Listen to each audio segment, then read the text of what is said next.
সোমবার রাত ও মঙ্গলবার ভোর রাতে ঢাকার বিভিন্ন এলাকা থেকে যাদের গ্রেফতার করা হয়েছে তাদের সিএমএম আদালতে উপস্থাপন করা হয় মঙ্গলবার দুপুরে। এদিন বিকেল ৩টার দিকে আদালতের সামনে গিয়ে দেখা যায় আসামি বোঝাই করে একের পর এক প্রিজন ভ্যান আদালত চত্বরে ঢুকছে আর বের হচ্ছে। কর্তব্যরত পুলিশ সদস্যরা বলেন প্রতিটি ভ্যানে ৩০ থেকে ৪০ জনের মতো রয়েছেন।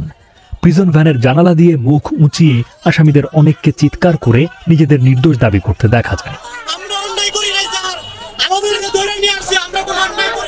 আদালতের গেটের বাইরে দাঁড়িয়ে কাঁদছিলেন নাখালপাড়ার বাসিন্দা কুলসুম বেগম। তিনি জানালেন নাখালপাড়ার লিচুবাগান এলাকার একটি টিন শেডে তিনি বসবাস করেন। তার ১৩ বছর বয়সী ছেলে দুরন্ত আহমেদ কায়ুমকে পুলিশ আটক করেছে দুদিন আগে। কায়ুম একটি গ্যারেজে মেকানিক হিসেবে কাজ করত বলে জানান কুলসুম বেগম। আমার ঘরে পুলিশ গেছে রাত্রে ৩০-৪০ জন গিয়া আমার ছেলের নিয়ে আমি শুয়ে আসছি। তখন আমার কাছে থেকে খাপলা দিয়ে আমার ছেলের বাইর করে আমার আর আমার হাজব্যান্ডের ঘরে ঢুকাইয়া দরজা তালা মেরে দিছে। দিয়া ওনারা আমার ছেলেরে আমার হাতে মোবাইলটাও খাপলাতে নিয়ে আমার ছেলেরে নিয়ে চলে আসছে।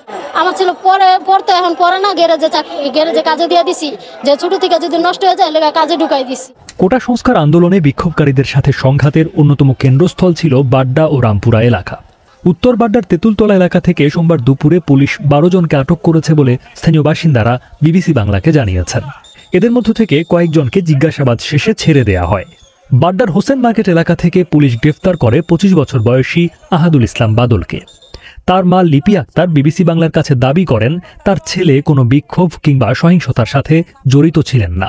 এই যে ৪ দিন ধরে যে গ্যাঞ্জাম, ওই গ্যাঞ্জামে বাইরে না খেলে ওর বউ অসুস্থ, ওর ছোট বাচ্চা লয়ে থাকে, আমি চাকরি করি।